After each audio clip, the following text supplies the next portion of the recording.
Welcome to What the F is Going On in Latin America and the Caribbean, a popular resistance broadcast of hot news out of the region. In partnership with Code Pink, Common Frontiers, Council on Hemispheric Affairs, Friends of Latin America, Interreligious Task Force on Central America, Massachusetts Peace Action, and Task Force on the Americas, we broadcast Thursdays at 4:30 p.m. Pacific, 7:30 p.m. Eastern, right here on YouTube Live, including YouTube channels for the Convo Couch, Popular Resistance, and Code Pink. Post-broadcast recordings can be found at Apple Podcasts, Spotify, Telegram, and now at radindiemedia.com and under podcasts at popularresistance.org. Today's episode, Colombia and Venezuela, Brother Nations Reunite. And I'm so happy to have today to introduce to all of you, those of you who are watching on the Convo Couch met Dan earlier this week, but for the rest of you, here is my friend Dan Kovalik talking to us live from Moscow. And we're so thankful to have your time, Dan. I'm just really pleased to have you back on our show. I want to let me tell the audience a little bit about you. This is an impressive resume, everyone. So listen up. Dan is an American lawyer and human rights advocate who currently teaches international human rights at the University of Pittsburgh School of Law. From 1993 until 2019, he served as in-house counsel for the United Steelworkers. While with the United Steelworkers, he worked on Alien Tort Claims Act cases against the Coca-Cola Company, Drummond and Occidental Petroleum, with cases arising out of egregious human rights abuses in Colombia. Dan is the recipient of the David W. Mills Mentoring Fellowship from Stanford University School of Law, as well as the Project Censored Award for his article exposing unprecedented killing of trade unionists in Colombia. He has written extensively on the issue of international human rights and U.S. foreign policy, including several books, one of which is The Plot to Overthrow Venezuela, How the U.S. is Orchestrating a Coup for Oil. So you can see that Dan's like the perfect person for us to have to talk with this evening. So I also want to mention to all of you that Dan is a senior research fellow with the Council on Hemispheric Affairs, also known as COHA, C-O-H-A, and COHA is a broadcast partner of this program. So before I have Dan share with us what happened last week in Caracas, let me give all of you a little bit of background. Colombian President Gustavo Petro and Venezuelan President Nicolas Maduro met in Venezuela's capital of Caracas on Tuesday, November 1, 2 months after formally reestablishing diplomatic relations and a month after resuming trade between the two neighboring countries. This is 3 months after the inauguration of Gustavo Petro, which was 5 August. This was the first time that Petro and Maduro met since the mending of bilateral relations in late August.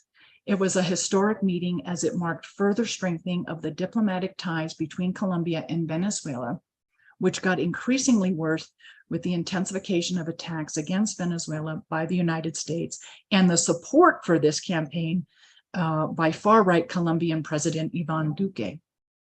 Colombia and Venezuela officially broke diplomatic relations in February of 2019 after then President Duque recognized the US-backed self-proclaimed president, Juan Guaido, as Venezuela's legitimate leader.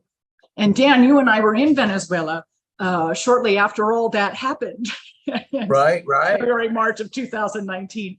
So everyone, here is, I want you all to welcome Dan Kovalik, live from Moscow.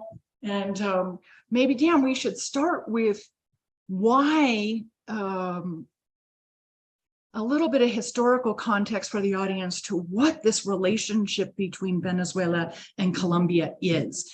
Because both governments, presidents, ambassadors, and citizens refer to each other as brothers. And this is a really important historical fact to understand why they refer to each other that way. Yeah, well, because the region, the Andean region there is, they consider themselves a unified peoples, right? That Spain divided up arbitrarily, and that Simon Bolivar, the great liberator, wanted to reunite, right? So he helped liberate Venezuela, Colombia, and Ecuador, and what are the other countries? Maybe Peru as what well. Is now Peru, Bolivia. Yeah, Bolivia from Spanish reign. Yeah, and also what is And that now was a Panama. success. Right. But well, because Panama was part of Colombia at that time. Exactly. Well, that's a whole nother coup story there. That's a whole other story. But what he wasn't able to do ultimately was his dream of unifying all those countries, right? Which we know Into is a greater Colombia. Colombia. Yeah. Yeah. And so, you know, Colombia and Venezuela in particular, I'd say of all those countries, really looked to Bolivar as their spiritual leader, right? And so, you know, when you go to Venezuela, of course, it's the Bolivarian Republic of Venezuela, right? Yeah. And the bones of Bolivar are there. You can visit, you know, his remains there. But in Colombia, they also, you know, have a reverence for him. They have, in fact, Gustavo Petro was inaugurated in Plaza Bolivar in Bogota. And as you know, I know you know this, and I was there. I was there. I know. I forgot to tell the audience there that this. Yes, well, I was there, and to the inauguration on 5 August. Paused the inauguration for about 15 to 20 minutes, while the sword of Bolivar was gathered from the museum and taken to the inaugural stage. Right. This was a huge political act. Right. And he was denied. Petro was denied that by the outgoing president. Well, and the military opposed it, but he did it anyway. So yeah, it was his first executive order. It really was. He says, by order literally. of the president, I ordered the sword of Bolivar brought here. By the way, I should mention that when he was in the M19 guerrilla group, they had stolen the sword of Bolivar out of the museum, saying that it would be restored when Colombia was truly free. But they did give it back, you know, when they signed a peace deal with the government. So that was a little very interesting backstory. You know, that's a whole I think that that whole Bolivar sword is a whole episode that we should do in and of itself. Just the whole history of that sword. Yeah. But really you understand that Bolivar is very important to those two countries. And again, his dream was to reunite this whole region as one nation, right? One country. And for years, it's been anything but united, particularly Colombia and Venezuela have been, you know, incredibly divided because under Chavez, you know, with his presidency beginning in 1999, I guess he was elected in 98, became president in 99. You know, he went a very independent path from the United States. And again, under the Constitution that he initiated the referendum in the Constitutional Assembly that gave birth to the new Constitution. Under that Constitution that the people approved in Venezuela, it was renamed the Bolivarian Republic of Venezuela, right? Which is the fifth republic. What's that? Venezuela. It's the fifth republic of Venezuela, this Constitution they're working with now.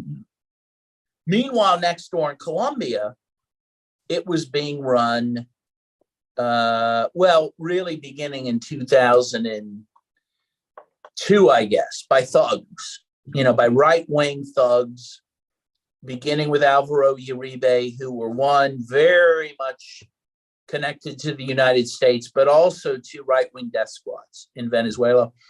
And at that, you know, so from 2002 up until Petro's, you know, inauguration as president, Colombia really eschewed their Bolivarian roots, right? That was not something they were striving for. They were striving to be like the 51st state of the United States.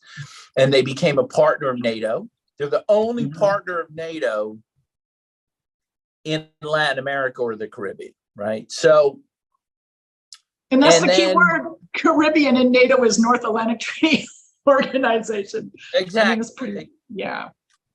And of course, Colombia also has a Pacific border as well. Yeah. And, you know, so during this period in the 2000s, Venezuela and Colombia could not have been at more odds. And there were border disputes, and there were border incursions, particularly by the Colombian military and paramilitary forces into Venezuela. And the Venezuelan government, with, you know, evidence, claimed that Colombian paramilitaries engaged in assassination attempts of Nicolas Maduro, in successful assassinations of some other politicians. So things have been very bad at that border between Colombia and Venezuela. And it all came to a head in 2019, of course, when Trump recognized Juan Guaido, and they had this kind of, you know, pretense of a humanitarian aid shipment between a bridge between Colombia and Venezuela. And then, you know, the Colombian side set those aid trucks on fire and blamed Venezuela for it. So this was, and then the borders were shut down for a time between Colombia and Venezuela. So now Petro comes to power, and again, he symbolically wields the sword of Bolivar. He didn't take it out of the case. That would have been awesome. He left it in the case in front of him, but he did wield it in a certain way. And then he opened the border with Venezuela, right? Very quickly. He recognized Venezuela, recognized Nicaragua, recognized Cuba, which his predecessor had refused to do, right? Mm-hmm. And now he's met with Maduro, and now they exchanged ambassadors very quickly too, like very within quickly, the first week. Yeah, with all those three countries I just mentioned, right? And then he's now met with Maduro, and they're now working towards at least more economic integration between the two countries, more border openness. So this is a huge, huge thing. I mean, it's very exciting. I'm very excited about it. No one thought this was possible on the Colombian side for a long time. I mean, Colombia seems sewn up by the right wing. And Petro comes in, you know, and he's mixing stuff up. So that's all good, all to the good. Last week, so this was November 1st, and the timing was crucial because they clearly waited until after the election results in Brazil, which was appropriate, and give Brazil its moment. And then which also shares a border with Venezuela. Yes, right? So, a large one, a very large one as well. Very large, yeah. I think the border with Colombia and Venezuela is 2,000 miles, 2,000 plus miles. Is that about right? Right. And even longer with Brazil. So last week, a few of the things that Petro and Maduro talked about were stabilizing the opening of the border, continuing to expand trade, and also working on the immigration issue between the two countries. And they also talked about, with the urging of Gustavo Petro, about climate change. And since then, COP27 has started in Egypt, I think November 6th, the 6th through the 18th of November. And I noticed in yesterday's news that Nicolas Maduro spoke about the Amazon, which was extraordinarily encouraging. And Gustavo Petro made a great talk also at COP27, how climate change is not going to be solved by the capitalist system. It's the capitalist system that created or has at least exacerbated climate change. So that was really wonderful to see the two of them really more or less speak in a united front for the Amazon and for the Andes, and I would say for Latin America and the global South as a whole. And so with this reuniting of these two brother nations, this reopening of diplomatic relations and more, how does this play out for the rest of the Americas, in your opinion? Well, look, I just think this is part of an overall trend. You mentioned Lula being, elected in Brazil, re-elected after many years, and elections in Bolivia, Peru, Chile, to a lesser extent, Nicaragua. I mean, all of Latin America is shifting to the left and to independence from the United States and challenging the Monroe Doctrine. And I think that, Colombia is a big piece in that puzzle, and Colombia and Venezuela, working together to do that is a huge piece in that puzzle. And again, it will be bolstered and it will be buoyed by the election of Lula in Brazil. So I think you will see Latin America more and more go its independent path. AMLO in Mexico as well. Remember, he refused to send, himself or,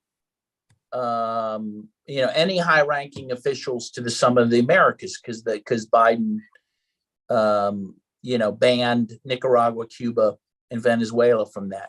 So you see more and more independent acts. AMLO was such a huge voice this time, September of last year, when he reconvened the CELAC summit after a 4-year pause, and really articulating from here in Mexico City, where I'm talking to all of you from, regional integration. And that, for the audience, that entire 5-hour CELAC summit can be viewed on YouTube, and it's really worth watching because 32 of the 35 CELAC members. CELAC is all of Latin America and the Caribbean, with the exception of US and Canada. They were never invited to join. This was a project vision of Hugo Chavez as well. And but that whole integration of the Americas was the predominant theme of last year's CELAC summit, and it did include agreement with even some of the right-wing governments like Ecuador, that the regional integration, working as a region, a united region, it certainly, at least economically, is the dream. And it isn't necessarily exclusive of the United States. There, as AMLO is so good, and I do think Petro is key to this as well, is making sure the United States, both of them are very clear about making sure the United States knows there is room for its participation. But the United States participation is going to depend on the United States evolution in recognizing national sovereignty and in recognizing sovereign nations as equals. Right. And I don't know that evolution is possible in this moment at the states among young people. I think it clearly is among the current government of the states. I'm not sure that it is, but that's going to be key. It isn't necessarily, let's move forward without the US. There are these overtures from both AMLO and also from Gustavo Petro to include the US, assuming the US is capable of evolving. Well, no, of course, that's always been the case. I mean, people have to understand that when you look at some of these Caribbean countries in particular, like Venezuela, like Cuba, like Nicaragua, they have more in common with the US than they do with, say, Russia or China. They like baseball more than they like soccer. They like the colonial sport. Yes. I mean, they just as, they would just as well want to be dealing with the US. They feel a certain simpatico with the United States and the American people, but as you say, only if the US is willing to be one of many nations amongst equals and deal with them with respect. And that's what they've made very clear. You want to come to us with respect and we're equals, then we'll deal with you. Otherwise, not. we're moving on without you. And they clearly are. The evolution is in place. It has been born and it is growing rapidly. And I agree with you. It's really, really exciting to see what's unfolding. You mentioned the Caribbean and Cuba. Let's talk about Cuba and Colombia's relationship, particularly regarding the peace accords and how Petro has reached out to the Cubans to reestablish those negotiations. What's happening with that? Well, if you're talking about the peace accords between the Colombian government and the guerrillas, Fidel Castro and Hugo Chavez of Venezuela played a key role in sponsoring those talks that led to a peace deal between the Colombian government and the FARC guerrillas, the biggest and oldest guerrilla movement, not just in Colombia, but I think maybe in the world. But there still are the ELN guerrillas out there. So Petro wants to make a deal with them. And again, the Cubans are there ready to help with that. And the Petro has requested and he has accepted for President Maduro to negotiate on behalf of the ELN, to represent the ELN at the negotiating table. Is that correct? That is correct as well. Yeah. So Venezuela and Cuba will both play key roles in the negotiations. Which is necessary. I mean, all parties need to be at that table for it to be effective and a lasting peace, I would think. Yeah, and especially because the ELN does sometimes take refuge within Venezuela, right? So to be totally truthful. So yeah. It's important that the Venezuelan government be a part of all that. Let's talk about, I just want to, since we're talking about the Colombian peace accords in Cuba, I think for our audience, there's one thing happening now. Well, it actually happened last year, but on the heels of the UN vote to condemn the US blockade on Cuba, which was last week, Thursday the 3rd, I believe, 182 nations voted to condemn the US blockade on Cuba. 2 voted against it, US and Israel, and 2 abstained, one being Brazil, and I forget the other that abstained, Ukraine. But last year, Cuba, and this is a little bit of a digression for the audience, but this is also why it's so important that Colombia is reestablishing the peace accords and the negotiations. That last year, or during the Trump administration, excuse me, Cuba was put on the state sponsor terrorism list because after the first, was it 2016, Dan? The first Colombian peace accords that Havana sponsored, several of the guerrillas remained in Cuba.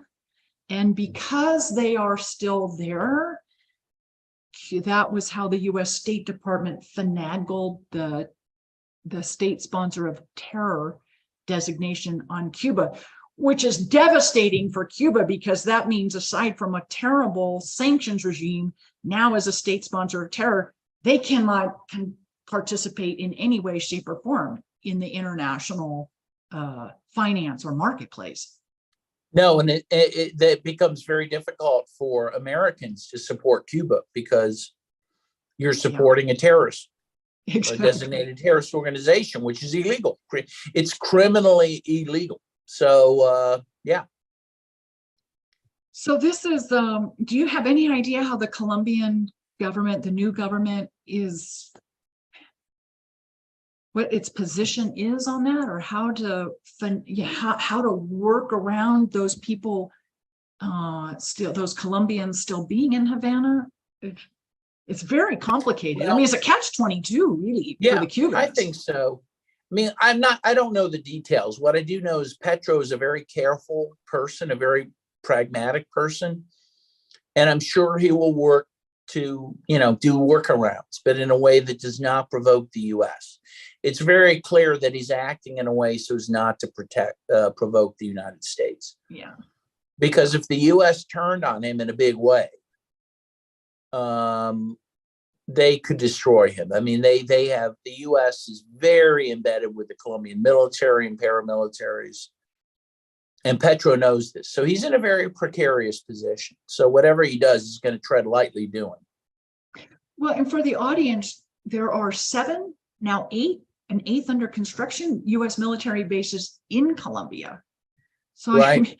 Yeah. So here you are, a president of a sovereign nation with, your neighbor to the north having all these military bases in your own country. So yeah, it's somewhat precarious for him. And you could say, oh, well, he should just kick the US out. But how do you do that? They're a weaker power. 7. One base would be one thing, but 7 is a whole nother. Yeah, I think it's tough. It's tough for him, and I give him a lot of leeway to do that, because I think he's in a tough position. Right. Let's can you just share before I let you go, because I know it's very, very late in Moscow, and I am so thankful you made time to talk with us today. Can you share with the audience some of your work in Colombia, because you have such an impressive and fascinating resume, and your human rights and labor rights work in Colombia for so many years is significant. And is there hope now with the new government that a lot of the things that you've been working on, the human rights abuses, the labor rights abuses, to the point, you've worked with people who have been under the threat of assassination. Yes. Is there hope now that this is going to change, or how do you see all that unfolding? So I've been working in Colombia since 1999, and I've been working with, labor organizations, also Afro-Colombian organizations. And these are some of the most oppressed peoples in Colombia, in addition to indigenous peoples, who I've also worked with. And I think that, yes, there is hope for all those folks, and there is hope for the violence against them to decline. At the same time, people have to understand, Colombia has a military with a mind of its own. Unlike the Venezuela military that works for the people. Exactly. That, like after the coup against Chavez in 2002, he thoroughly vetted and purged that military, right? And now they're all loyalists. That's true in Nicaragua. That's true in Cuba. It is not true in Colombia. In fact, I've compared or contrasted Petro with Salvador Allende. Salvador Allende, who was overthrown in a coup in 1973 by a General Pinochet with the U.S. backing. He at least had a couple loyal generals, like Letelier, right, who was killed in Washington in 1976. Exactly. Yeah. I don't know if Gustavo Petro has one loyal general. I mean, that he is now, he is starting behind the 8 ball. So I do think change is going to come to Colombia, but it's going to be slow, and it's going to require Petro to navigate the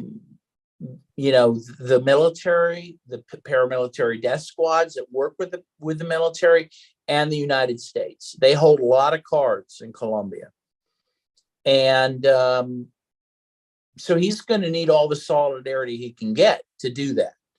And that means for Americans, in terms of our solidarity, pressuring our own government to stop supporting the paramilitary organizations in Colombia, really to stop funding the military, right, which is a reactionary force in Colombia, right. And instead to do, development funding and funding of other peaceful projects. So, but I do have some optimism. I do, that the change can come.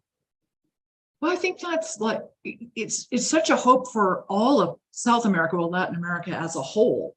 But this is so, with Colombia specifically being historically being such the U.S.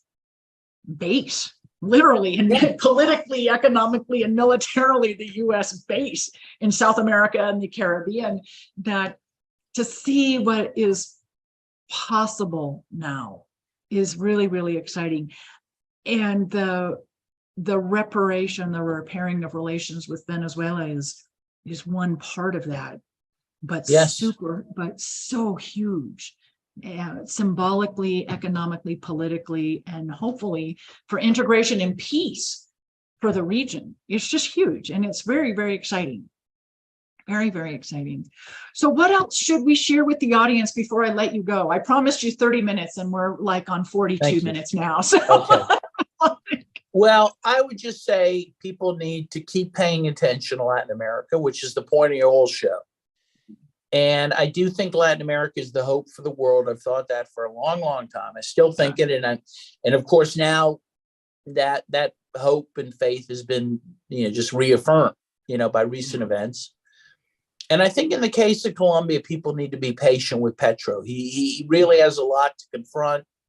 He's not always going to, he may disappoint people at times because he's going to have to make compromises, but I do think his heart's in the right place. I know Petro. I've known him for many years. I know that's how you got invited to the inauguration. Yeah. So I have faith in Petro, and I think other people should too. So, but I do think there's a lot of hope in Latin America, and we need to keep hope alive, as Jesse Jackson used to say. We need to keep supporting that. Yeah, absolutely. That's our job. So, right. Okay, everyone. I want you all to just give Dan a huge thank you for joining us from Moscow. It's like midnight there, I think, for you. So, again, I'm so thankful for you joining us. And just on a personal note, you were like one of the first people that got me so focused on the Bolivarian Revolution early on. Wow. Thank you, Carrie.